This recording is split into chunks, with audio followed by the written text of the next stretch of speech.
So my name is Aiko Michaud, as I mentioned, and I am absolutely delighted to be part of your professional development to talk about something that I feel very passionate about, which is mindfulness, and how we can use this as a resource to increase our sense of well-being and connection, both in our professional life as well as our personal life. And I too am coming from the education field. I'm currently an independent studies teacher and former science teacher at the San Mateo Union High School District, and currently working with staff offering mindfulness classes twice a week. So it's just very exciting to see another school that is wanting to bring mindfulness as part of an offering to staff, and hopefully that trickling down to students.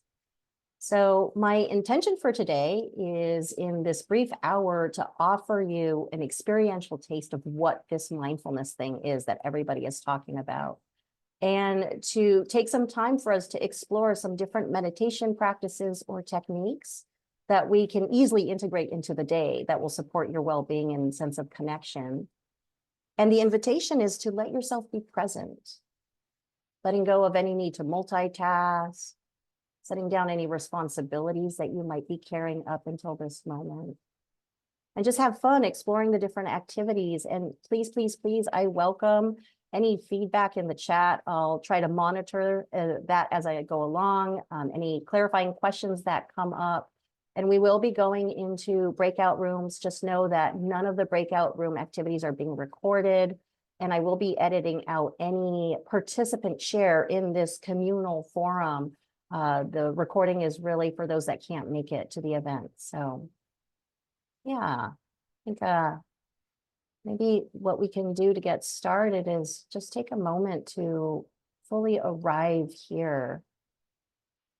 We've all been getting here from somewhere else, starting our morning, and let's just take a moment to land. So if you want to, you can turn off your cameras. And the invitation is just to allow yourself to pull away from the screen, widening the attention to see where you are. So letting the eyes drift to the objects in the room, taking in their colors, shapes, and also noticing the negative space in between the objects. I know you've been here maybe many times before, but have you actually seen the room recently?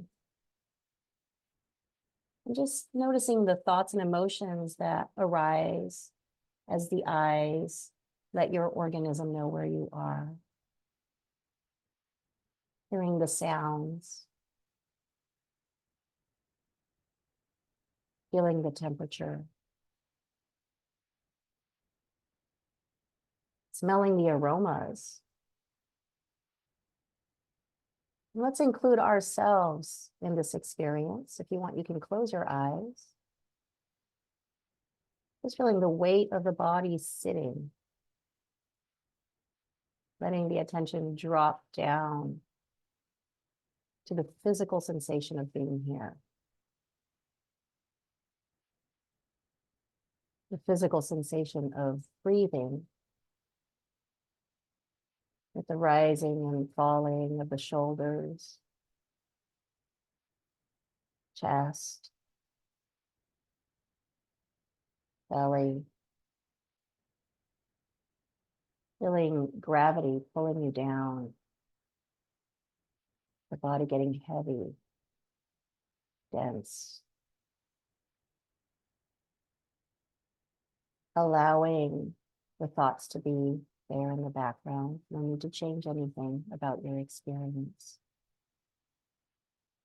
Just coming more deeply into this experience, sensing the body and your environment, noticing the energy level,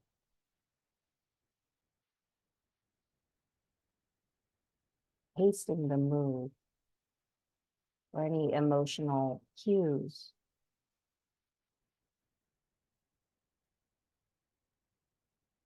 And just noticing what it's like to be here now as part of your life.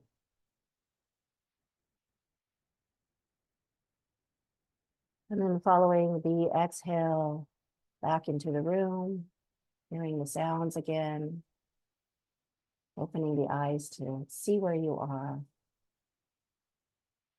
and just taking a moment to check in with yourself as to what was the impact of pausing, allowing yourself to sense and to feel.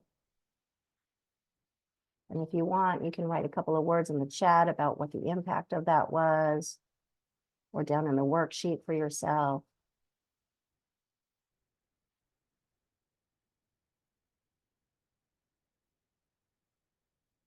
And how might this be of value? Just stopping, pausing before starting a class or a meeting. Our nervous system needs time to digest our past experiences. We are living in an overstimulated modern life, and our nervous system is not equipped to deal with all the information that it's receiving. So it's so important for us to just be able to give it time to catch up. And a lot of time in meditations, the way that shows up is a lot of thinking, or maybe it's strong emotions that we swept underneath the rug, right? All of that comes to surface. So I just want to normalize, if folks did not feel calm, or if you did not feel relaxed doing that meditation, that really mindfulness is not about calm. Mindfulness is about clarity.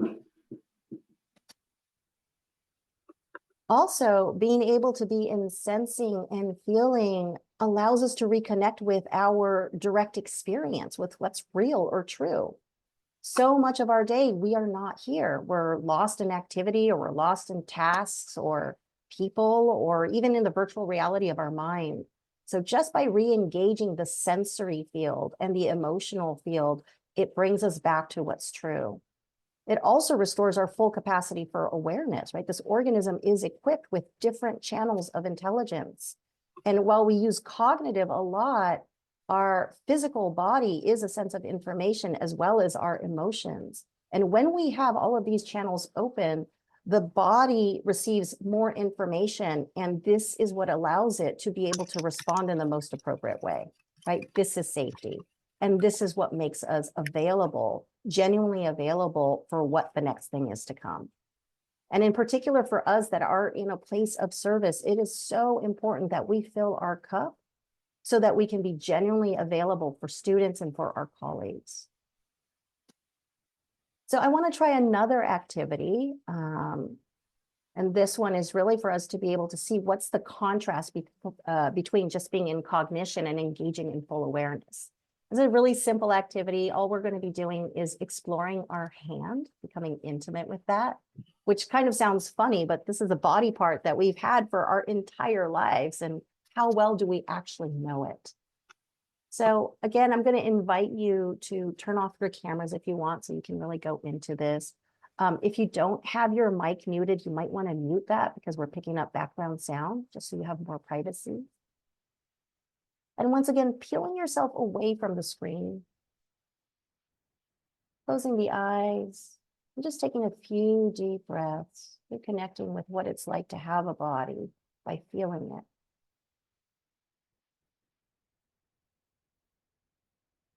And I'm going to invite you to bring your hand to your imagination, recall it in your mind. The image of your hands. Noticing thoughts and emotions that come up as you think about your hand. And consider all of the wonderful things that these hands allow you to do. They're such an integral part of our day-to-day. And then slowly opening the eyes to see the hands. Noticing their color, texture, shape. You can explore the front, how that compares to the back side. Noticing the detail of the different parts of the hand. I'll just give you 30 seconds to let yourself explore the hand.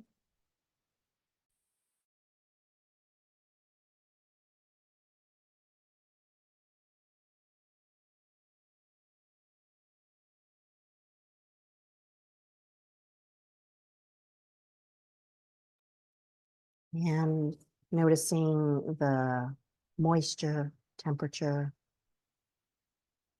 what it's like to touch your hand.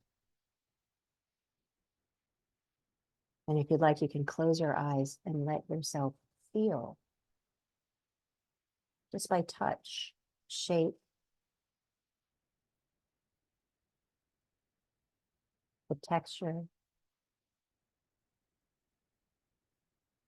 what it's like to be in those sensations.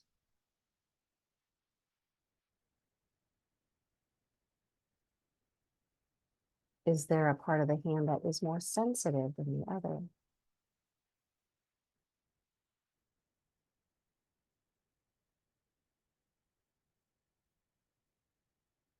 Is there pleasure in the touch? And what happens if you apply pressure? How does that feel? And you squeeze your hands to feel the flesh underneath the skin, or to feel the shape of the bones inside the hand. What does your hand smell like? Is there a scent?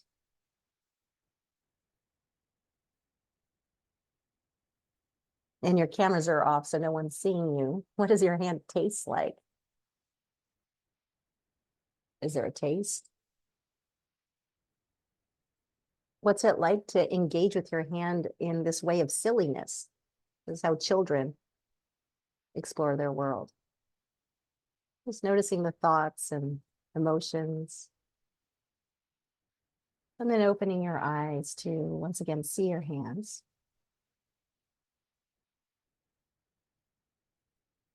And slowly coming back to the screen. Just noticing your state. What does that feel like right now? And we'll just take a moment to reflect. What was it like to explore your hands in this way? And what are some observations of your experience? Is there anything new that you discovered? What was that like? Have you ever looked at your hand in that kind of way? Do you feel like you know it a little bit better? Any discoveries? What about smell? Does your hand smell like anything? Have you ever noticed how the texture is so different in the skin in the back of the hand compared to the front? Right? And how delicious touch is. Oh my gosh, we have availability of pleasure just right here. Right? How nice that is. And just these fascinating things that we have at the end of our arms and how many different capacities that it has. I mean, imagine if you had a broken finger. I mean, just having an opposable thumb is what allows us to do so much more than our close cousins, primates, right? Allows us to do so many things. Great. So I really appreciate your vulnerability and your willingness to get weird.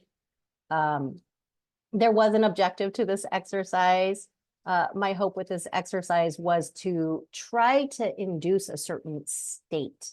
And so this is something you can think about right now. What was the quality of your attention while you were doing this activity?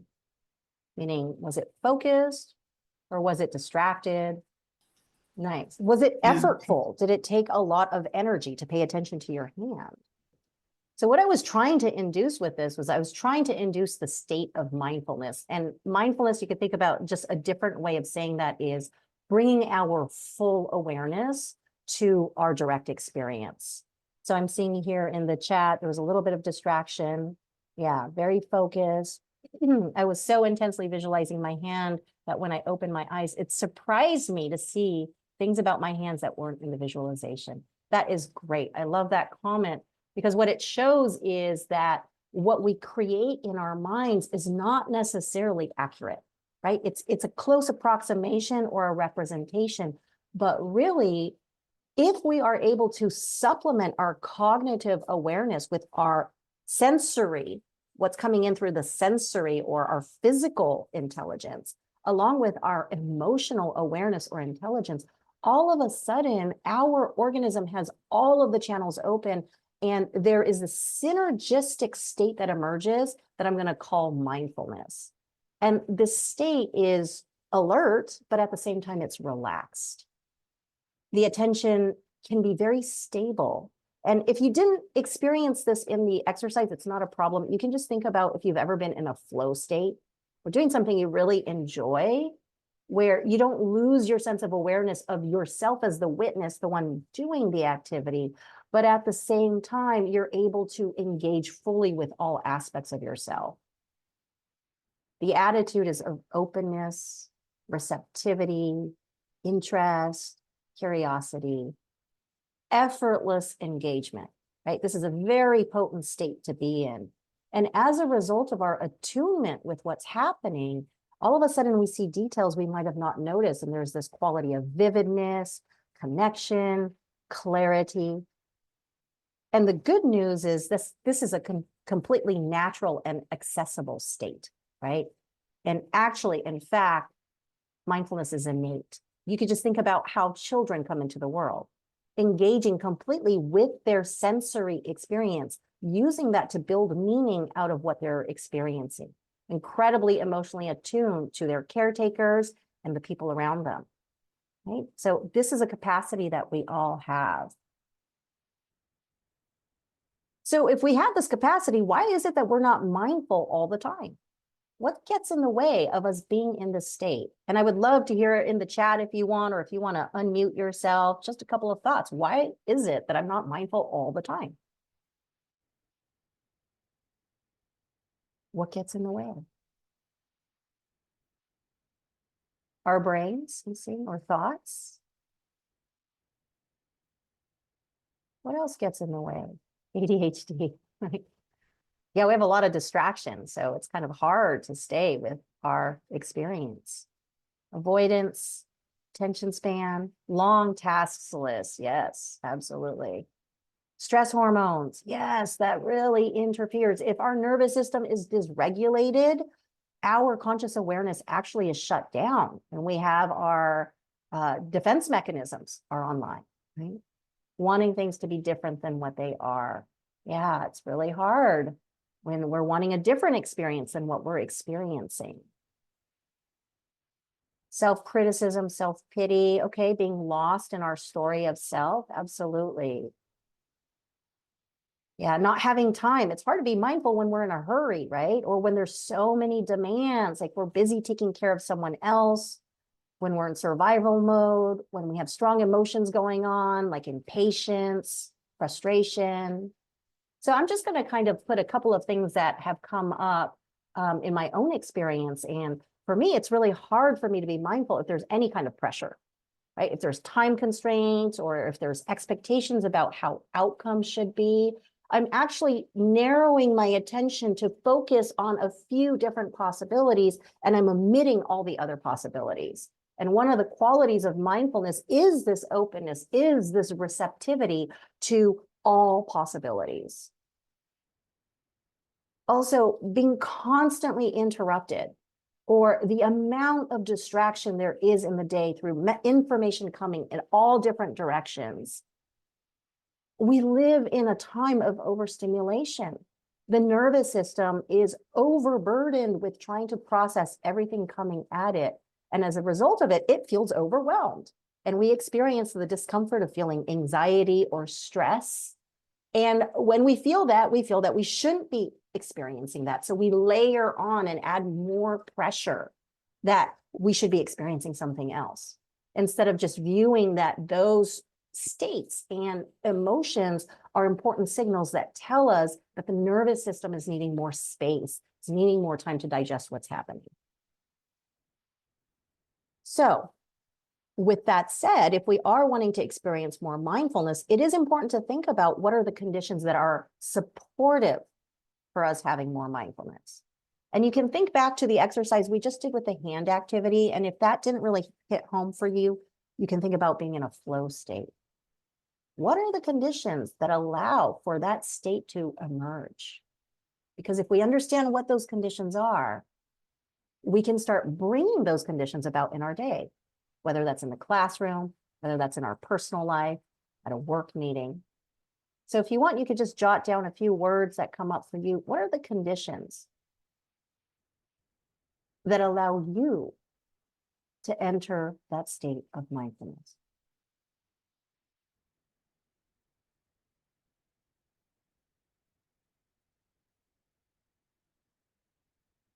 And we can think about also, it's the opposite of what gets in the way of being mindful. So for me, it's simplicity, right? Really cutting down on stimulus. I'm seeing unplugging, a bit of quiet time, clearing the mind, connecting with the breath, less stimulation. Beauty, I like that, especially out in nature, low or no light. No cell service is great. Yeah. Quiet place, being solitary. Yeah. Relaxing scenery, ambient noise, movement, being in nature, tidy room. Yeah. Withdrawing a bit. Great. So here's the $1,000,000 question. How can we create some of these conditions in the classroom or in collaboration or in navigating our day-to-day? Right? And if we are doing this in the classroom or in collaboration, we're actually doing this for ourselves, not just for others. Right? That if we can be fully present and available, the level of connection that's going to happen with other people and what we're going to be able to co-create, whether it's with students or with colleagues, is incredible. Right? So what can we do to create these conditions? And feel free to take a moment to think about this, right? Because this is kind of a high-level question here.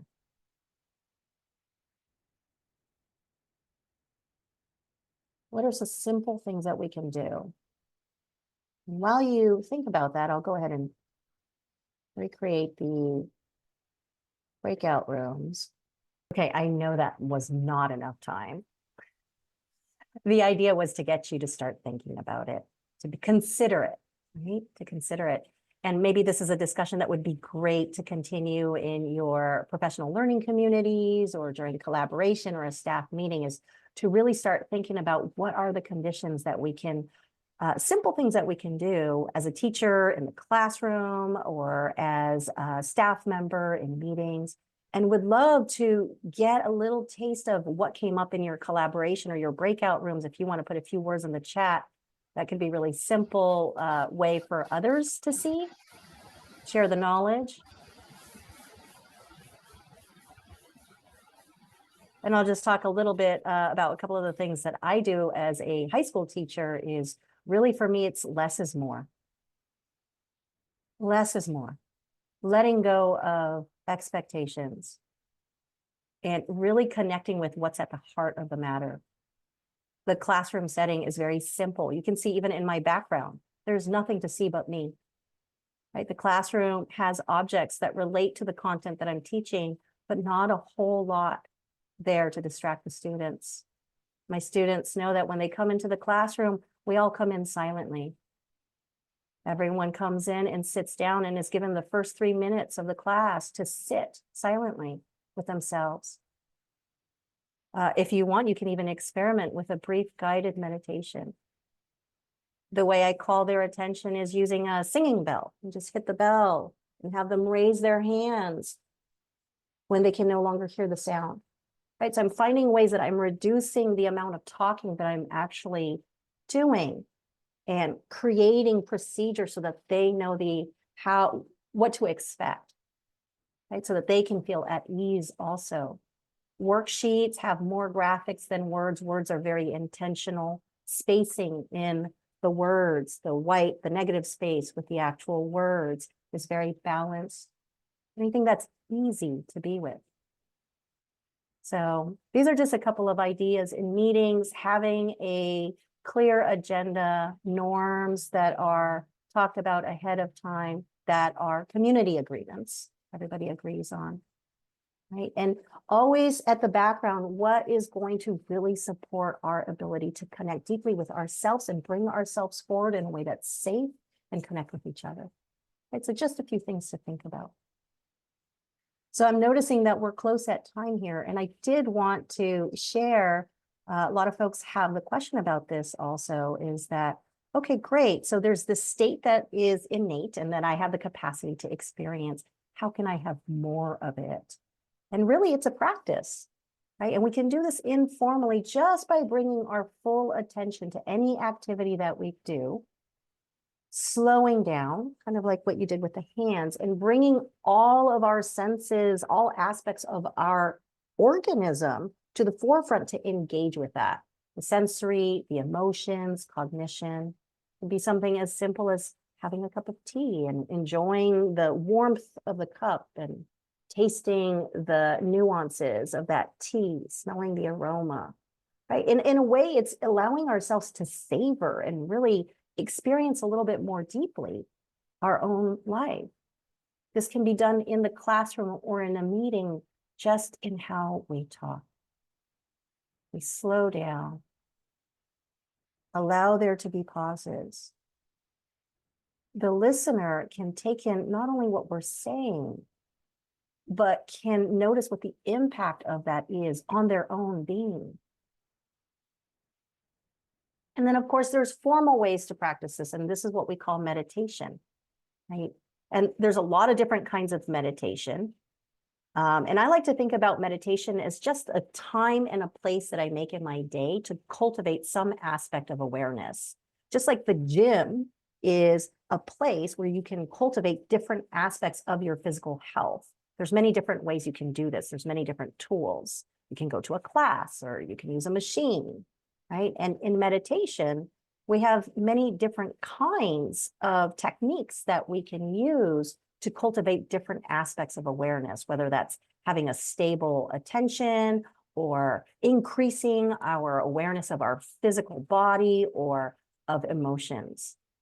So probably what you might have come into contact with is something called concentration meditation. And the name is a little deceptive. When we think of concentration, oftentimes it's natural to think about being focused, right? Being able to keep my attention where I want it to. And this is one of the products of being in this concentration practice. But from the contemplative traditions, concentration is meant more like concentrated orange juice. There's an accrual or there's an accumulation of full awareness. And we do this by giving our attention a place to rest that's not so distracting. And I think we can all agree that one of our biggest distractions is the mind. And so instead of having our thoughts being at the foreground, which is how we operate most of the time of the day, we choose something neutral. And we call this an anchor, something neutral in our sensory experience that's easy for us to let the attention rest there by feeling it. Okay, and traditionally this is done as the breath, but this could be sounds. It could be the feeling of your hands. It could be anything in the sensory experience. And anytime the mind wanders, we bring it back to the anchor. And this is more to give us relief, right? And as we do this and we become less triggered, we can experience the safety and the natural pleasure that's available just in being in sensory. And it can be really stabilizing. So I thought maybe we could try this just very briefly. I'm going to invite you to turn off your cameras if you want. Pull yourself away from the screen and close your eyes. And feel the feet touching the ground, the weight of the body in the chair. Shoulders rising as you breathe in and out. And letting yourself choose an anchor for your attention. Whether that's sounds, breath, sensation. Let this become the foreground of your experience. We're not trying to stop thinking. We're not trying to change our experience. Just turning up the volume for the anchor or the sensory experience you chose.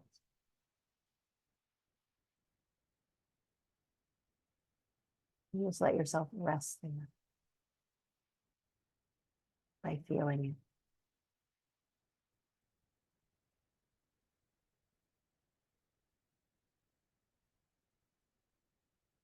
And if you notice that you are drifting, just coming back to rest again in that sensory experience.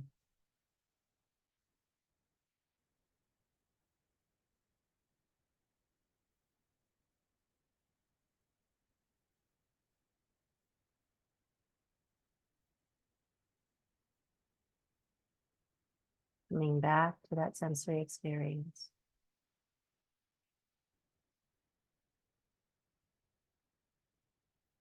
And just noticing how you feel. And then slowly making your way back by opening the eyes. And just noticing the impact of that. And I just want to normalize that's not necessarily an easy technique. Because again, our nervous system oftentimes is using any pause available to digest experiences. But with practice and time, this can be a resource. Staying connected to any sensory neutral experience has this ability to deactivate our nervous system and dilute and reduce the valence of our thoughts, because now I have more data points, right? I have my different things that are happening. So the thoughts don't feel as triggering. It can be great also if you're having a conversation with someone and you're feeling very triggered, just to widen the attention beyond the content of what's being said to feeling your feet on the ground, hearing the sounds in the room.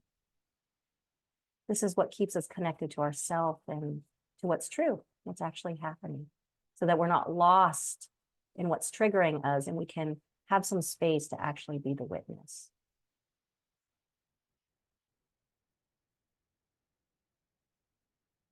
So I'm noticing that we're at time, and I think I want to end with one last meditation, since in the spirit of Valentine's Day. And I think that this one is so nice because oftentimes we're looking for validation, or we're looking for our needs for empathy to be met by the external world. And we can meet this just by turning a kind attention back inwards towards ourselves. So if you like, again, you can turn off your cameras and just come back inside, inviting yourself back into the body by feeling it. You're just tasting the safety of this inner landscape where you can be yourself completely uninhibited. And you can receive yourself with a caring attention where there's no judgment, there's no expectation. Letting the heart know that you are available to hear anything it wants to share.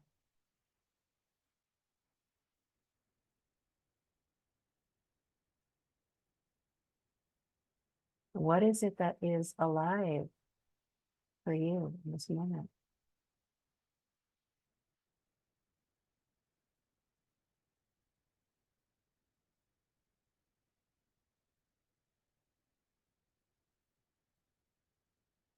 Is there anything that wants to be seen or heard?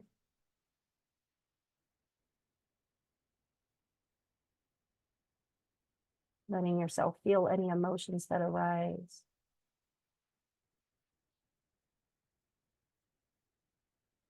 And trusting the body's wisdom. If nothing arises in this moment, maybe it's not the right time or place. But just letting yourself know that you can always come back here. This space in your meditation is always a possibility. So we'll close with taking a moment to appreciate yourself, the earnestness in which you try to the best of your abilities to navigate your day with integrity and to be there for others. I so appreciate the work that you do. I think the collective needs this so much.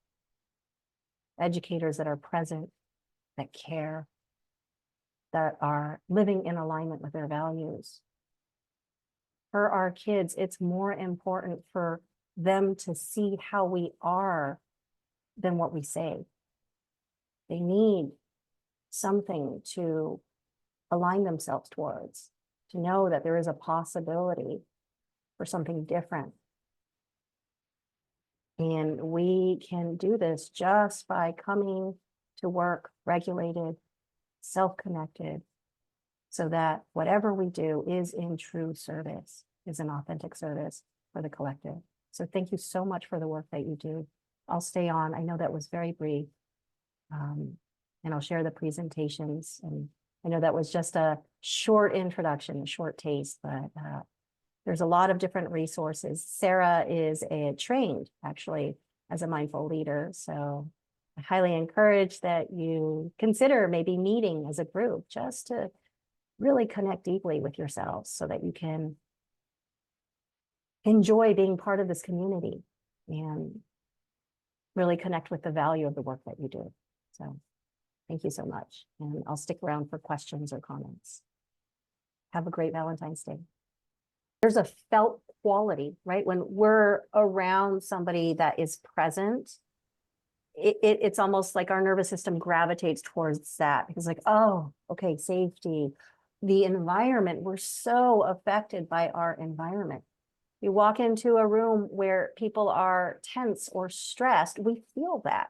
You can offer an environment that's palpable for both staff and student, that this is a place that feels relaxing, that feels held, that feels cared for. It has to be for us first, right? That's something that's not understood, especially in the education field where the idea is that we're really here for others, but you can't be genuinely available for others if you're not there for yourself. And that is felt also, right? Kids in particular can feel if there's a misattuned action, meaning that there's an incongruence between the action and the motivation or the intention that's behind it. And that creates mistrust. So when they see that, hey, I'm taking care of myself and I'm prioritizing myself, and they see that now I'm available for you, they know that it's not with strings attached or they're going to pay for it in some way later. Right? And that is the danger of self-sacrifice, is that not only is the person that's self-sacrificing harmed, but it generates harm for others. That's really important to make sure that we are prioritizing ourselves. And the view shift is that that actually is essential. That's not selfish in the negative way. It's actually critical to service. Welcome. Thank you all for being here. Have a great day.